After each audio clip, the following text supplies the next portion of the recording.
What's up? It's Chris, VA Travels, and I make casual vlogs just visiting historical sites around Virginia.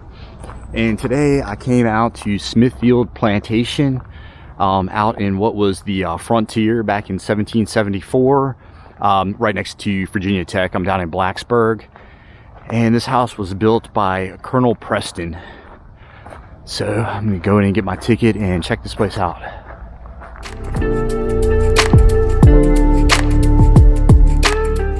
All right, so down here, the winter kitchen, and yeah, indoor kitchen. Definitely would warm the house up a little bit during the colder months. And pretty neat. Usual giant open hearth fireplace.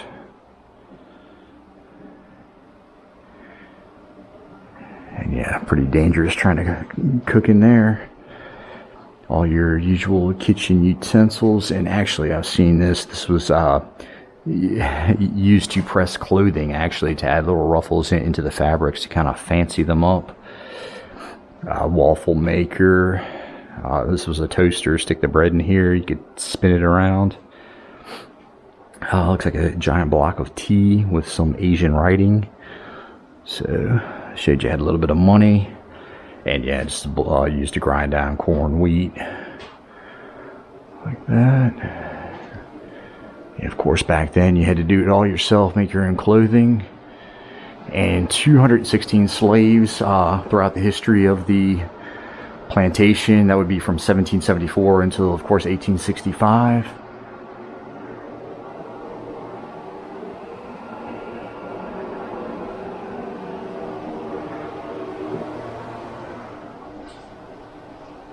To give you some history on the house, Colonel William Preston lived here 1774 until he passed away 1783. The house was then owned by his wife, Susanna Smith Preston. That's who Smithfield was named after. She lived here for the next 40 years until she passed away. The house was then passed on to their son, James Patton Preston. He went on to become Virginia governor. And then the house fell into the hands of his son, William Ballard Preston. And he went on to become a senator for the Confederate States of America. And yeah, they were a very prominent family in the area. They had 4 descendants that went on to become Virginia governors. Like I say, their son, James Preston, John Floyd, James McDowell, and John Buchanan Floyd. And also several descendants that were instrumental in the development of many universities. Of course, Virginia Tech, VMI, and the University of South Carolina.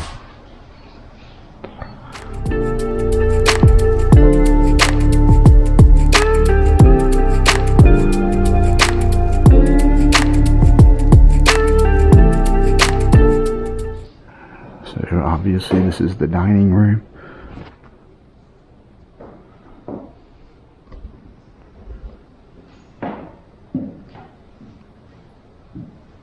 Yeah, this looks original.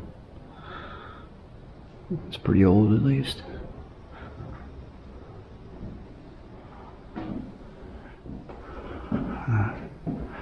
One of George's most famous paintings.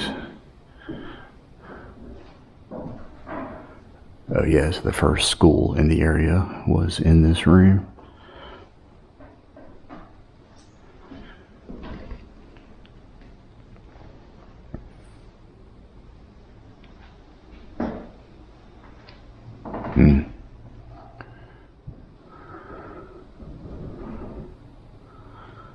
A slave that was born here, 1821, Taylor McNorton.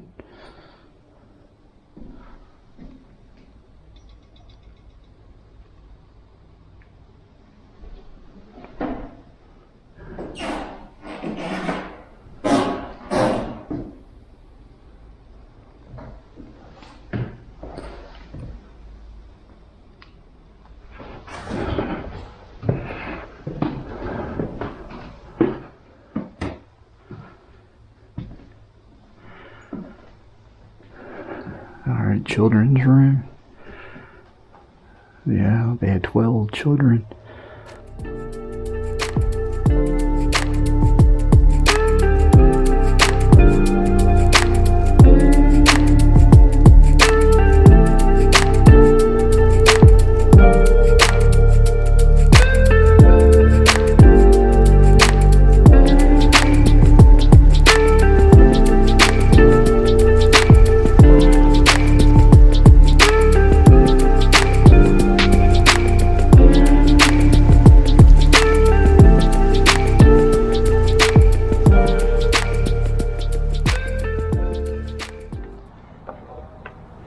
so yeah, like I say, just finished the house tour, and a few outbuildings out here. And this was the first house of its kind out here in the frontier. Before, just a bunch of log cabins and just a handful of settlers in the area. And looks like kind of just an herb garden out here. And of course, this isn't the right time of year for it.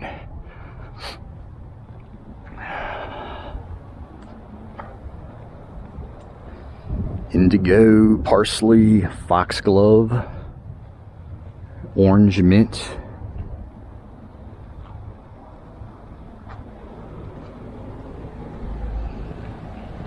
St. John's wort.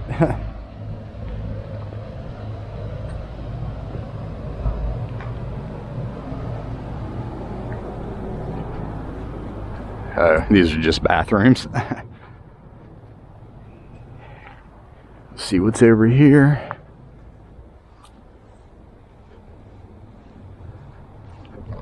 Another shot of the building. Cut across.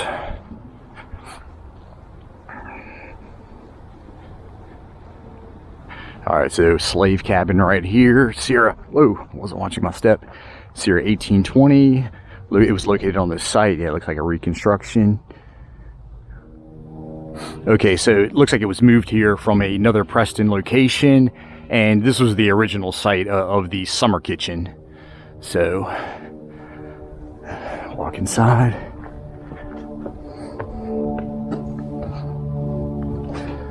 There's an upstairs. I don't know if I can go up here. Dude, don't go beyond this point. I'll lift the camera.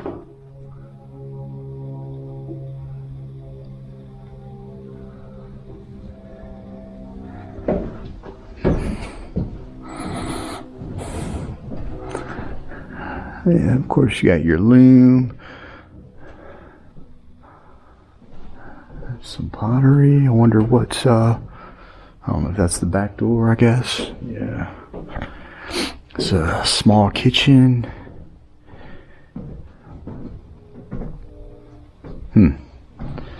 Alright, so that was the slave cabin. And this is a slave garden. Yeah, you've got the old wattle and daub fence, handmade fence down here. And let's see, William Preston had purchased 18 slaves in 1759 from the slave ship the True Blue, part of the African Company of Merchants.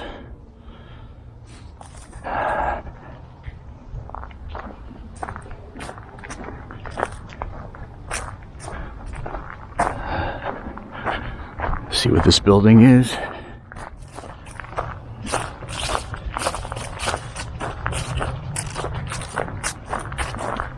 Alright, so this is the blacksmith shop, and they say sometimes they've got a blacksmith out here giving demonstrations, but not today.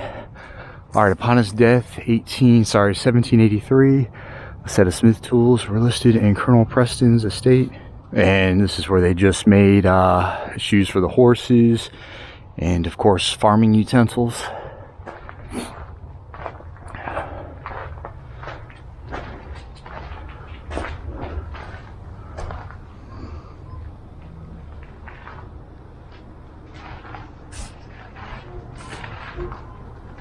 Big old fan up there.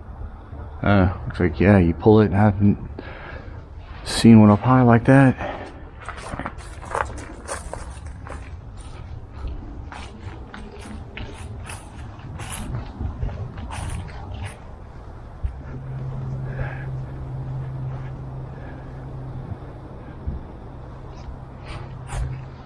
All right, and I believe I saw a walking trail over here, so. And just to give you some history on this place, so the land was actually first settled by William's uncle, a guy named James Patton. He was an Irish merchant. What is flax? Flax is food and fiber cultivated. Okay, so it looks like, yeah, they drew, I see a little fence back there with the Smithfield logo, so maybe they had that kind of, they had something set up there at one time. Yeah, I'm just back here walking these trails. And yeah, so like I say, land was deeded to his uncle by Governor Dinwiddie somewhere around 1737, somewhere in there. And yeah, started a settlement, about 20 or so settlers living in the area. And his uncle ended up dying, and there was a big Indian massacre. It looks like they have some little nature, yeah, something about bees. I don't think anything is really going back there. Yeah, so the Draper's Meadows Indian Massacre. Like I say, his father, James Patton, died in the massacre. They say somewhere between 4 and 8 of the settlers had died. And it was a pretty brutal massacre. If you look it up on Wikipedia, older man was decapitated. A couple children died, one of them pretty horribly. I'll let you read that on your own. And it's famous because there was a lady named Mary Draper Ingalls who was captured. And she was captured, I believe, I want to say it was with her mother and 2 of her children. They were taken to it was the Sioux that had raided, and it was during the French and Indian War. It was in 1755. And they had taken her to their settlement, which was about 800 miles away in what is now Kentucky. Apparently there's an airport around here. Yeah, I'll just follow this. And yeah, kind of a famous story. I believe there's a movie, or it might have been a made-for-TV movie, where about 4 months later she had escaped, her and some older Dutch lady. And they had walked back barefoot. They followed a creek back to the settlement. So yeah, kind of an incredible story. So, and I saw this mill back here. Thought I'd come check it out. And then I'm gonna go ahead and turn around. And that's all tech area right there. All right, so this is Miller's Cabin, Sierra 1850. And I think some college kids live here. I see a beer bong on the side there and some kind of party lights with shotgun shells. And yeah, some beers up on that AC unit and kind of a newer looking satellite dish. So yeah, I'm sure that's not original. Take a look at the front of this. I don't want to spend too much time here. Somebody's living here. But yeah, it's a little cabin over here. To let you know, I'm on a little road trip. I'm headed down to Tennessee, to Knoxville. Found some pretty cool places to check out. So, and actually there's some sort of overlook over here, and this little hill here makes me think there was something here at one time.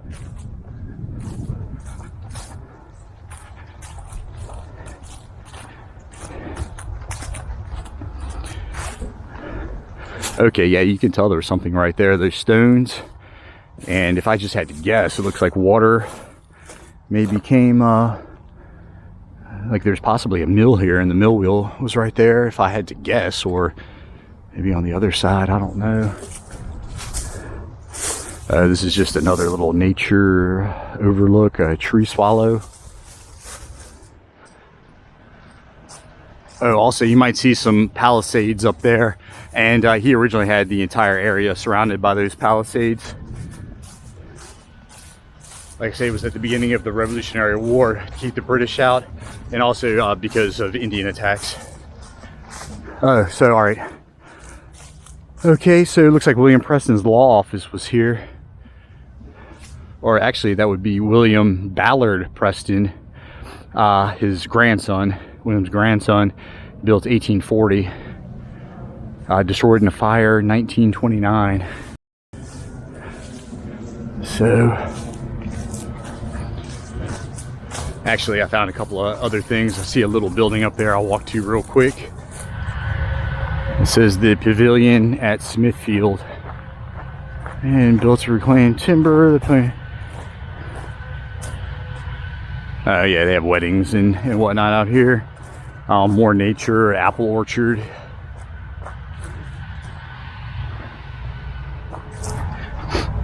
There's a plaque down there I need to go read. And this better not be another nature sign.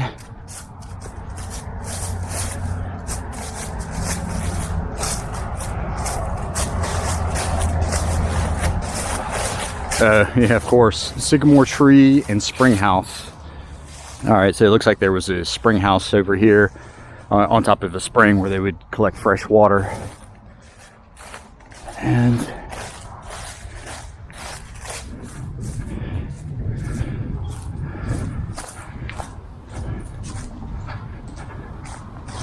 there's a sign, Smithfield Heritage.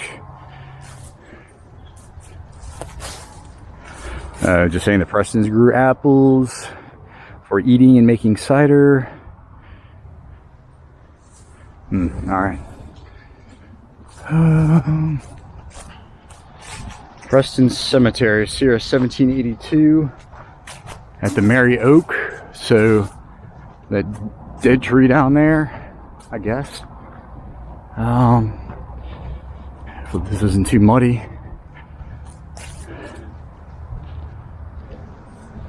Tell you what, I'm gonna fly my drone over that. I don't feel like walking through that. Looks kind of muddy.